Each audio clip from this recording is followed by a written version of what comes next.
আমি ডক্টর গৌতম সরকার, consultant ইন্টেন্সিভিস্ট, RSB hospitals.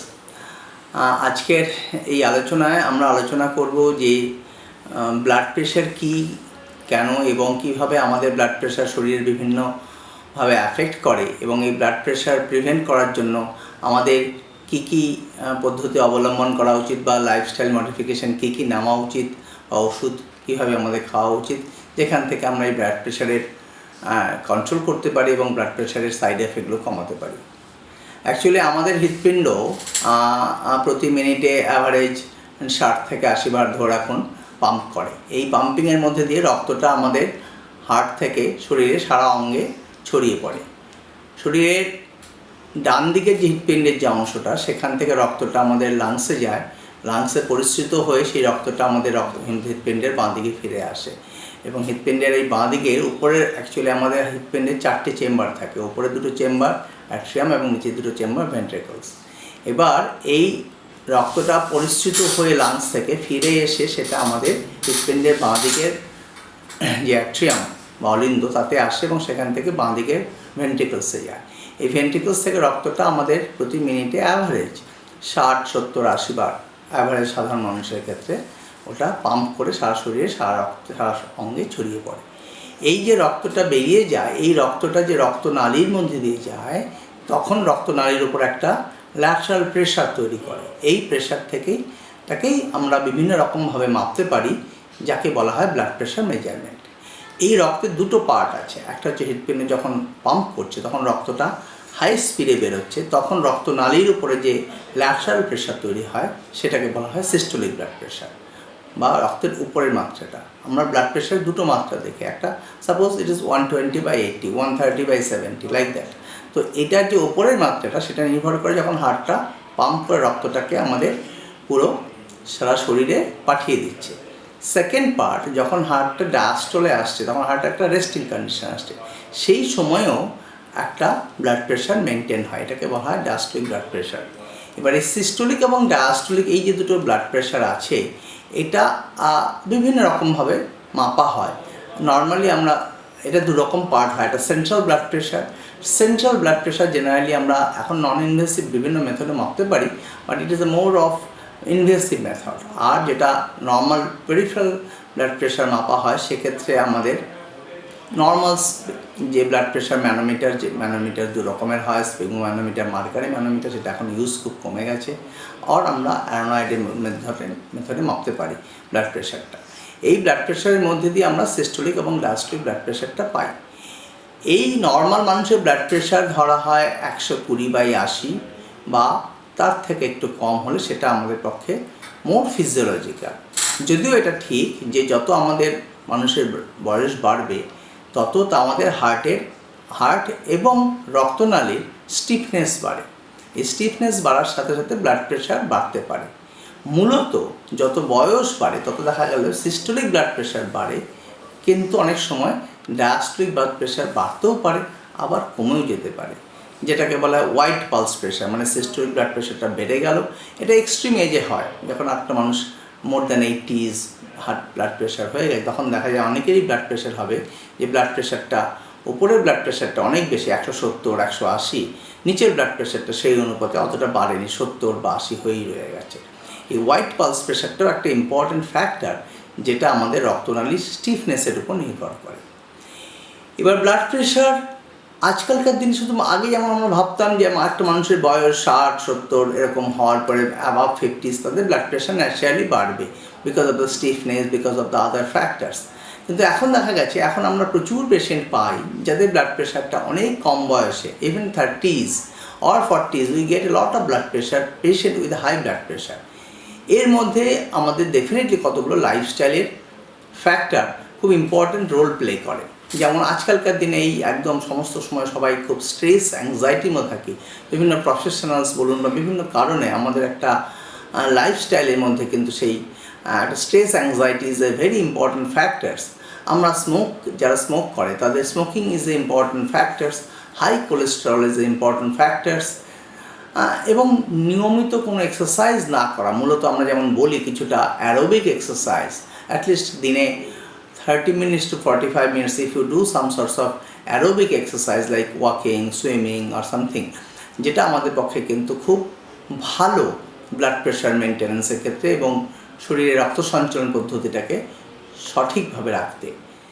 এর সাথে লাইফস্টাইল মডিফিকেশানের মধ্যে যেটা ভেরি ইম্পর্ট্যান্ট সেটা হচ্ছে ডায়েট ইজ ভেরি ইম্পর্ট্যান্ট। আমরা জানি যে ড্যাশ ডায়েটের কথা বলা হয়, যেখানে আমরা কিছুটা less amount of saturated fat নেব এবং যে একটা পরিমিত আহার এবং একসাথে না খেয়ে যে multiple time small frequent feeding, that is also very important. Regular exercise, যেটা আমি অলরেডি আগে বললাম। সিজেশনস অফ দ্য স্মোকিং কিন্তু নট কমানোর কথা বলা হয় না, স্মোকিংটা must be stopped for all patients those who are suffering from blood pressure, diabetes or ischaemic heart disease.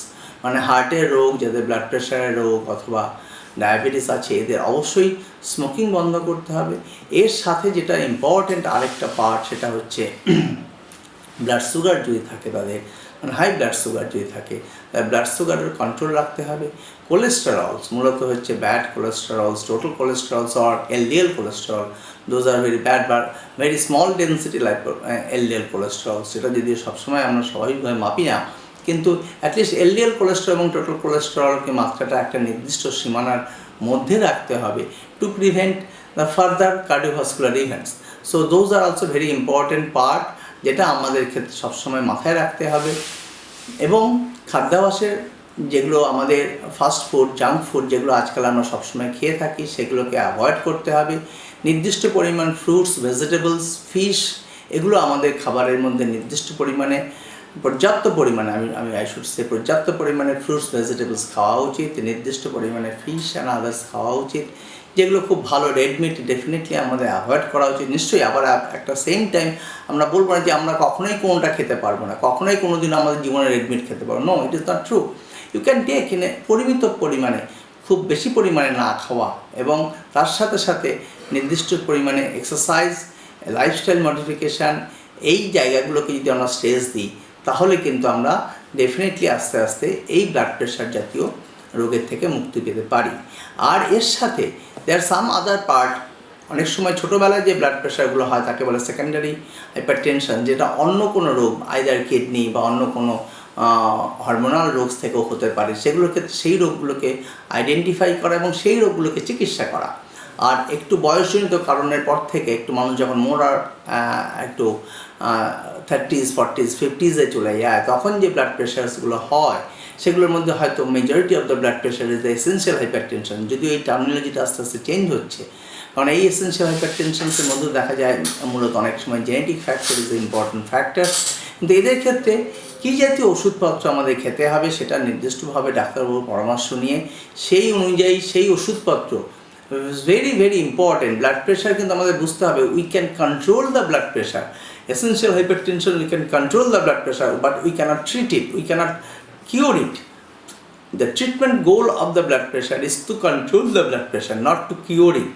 We can cure but the secondary blood pressure, secondary hypertension যেখানে হয়, সেখানে হয়তো অনেক সময় কোনো নির্দিষ্ট কারণে একটা রেনাল আর্টারি স্টেনোসিস হয়েছে, কিডনির আর্টারিটা স্টেনোসিস থেকে ব্লাড প্রেশার হয়েছে, সেখানে আমরা হয়তো একটা রেনাল অ্যাঞ্জিওপ্লাস্টি করে সেটাকে হয়তো ঠিক করে দিতে পারি। But majority of our patients they are suffering from the essential hypertension. সেক্ষেত্রে ব্লাড প্রেশারের ওষুধ একটা নির্দিষ্ট নিয়ম মেনে সেটা খাওয়া এবং তার সাথে সাথে লাইফস্টাইল মডিফিকেশান, এটা কিন্তু very important to prevent the further progression of the disease and further এদের কার্ডিওভাস্কুলার যে অন্যান্য পরবর্তীকালে স্ট্রোক, ব্রেন স্ট্রোক বলি, হার্ট অ্যাটাক বলি, হার্ট ফেলিওর বলি, কিডনি ফেলিওর বলি, বা এই যে অন্যান্য প্রবলেমগুলো, all sorts of cardiovascular problems, যেগুলোকে প্রিভেন্ট করার ক্ষেত্রে এই নিয়মিত ওষুধপত্র খাওয়া, প্রতিদিন ঠিকমতোভাবে ব্লাড প্রেশার একটা নির্দিষ্ট সময় অন্তর অন্তর মাপা এবং ডাক্তারের পরামর্শ নেওয়া, তার সাথে যে লাইফস্টাইল মডিফিকেশানগুলো আলোচনা আমরা করলাম, সেই লাইফস্টাইল মডিফিকেশানগুলো যদি আমরা ঠিকঠাকভাবে করতে পারি, তাহলেই আমার মনে হয় we can prevent the side effect, the harmful effect of the blood pressure. এবং আমাদের টার্গেট রাখতে হবে, আজকের অলমোস্ট সমস্ত international bodies and national bodies আমাদের কাছে মাপ ঠিক করে দিয়েছে যে ব্লাড প্রেশারটা কোন রেঞ্জে রাখতে হবে। আমরা বলি যে blood pressure should be 120/80, max to max we can tolerate up to the 130/80। নিচে ব্লাড প্রেশার 70 থেকে 80-র মধ্যে, উপরে ব্লাড প্রেশার 110 থেকে 130 is the range. But if the blood pressure we can make our blood pressure is 120/80, সেটা definitely long term benefit আমাদের অনেক বেশি ভালো হবে। তার জন্য আমাদের সবসময় ব্লাড প্রেশারটাকে কন্ট্রোল রাখা এবং নিয়মিত ওষুধপত্র খাওয়া, লাইফস্টাইল মডিফিকেশানটাকে ঠিকভাবে রাখতে হবে। তাহলে আমরা ব্লাড প্রেশারের থেকে এর যে সাইড এফেক্ট সেখান থেকে মুক্ত হতে পারবো। ধন্যবাদ সবাইকে আজকের এই আলোচনার জন্য। Thank you.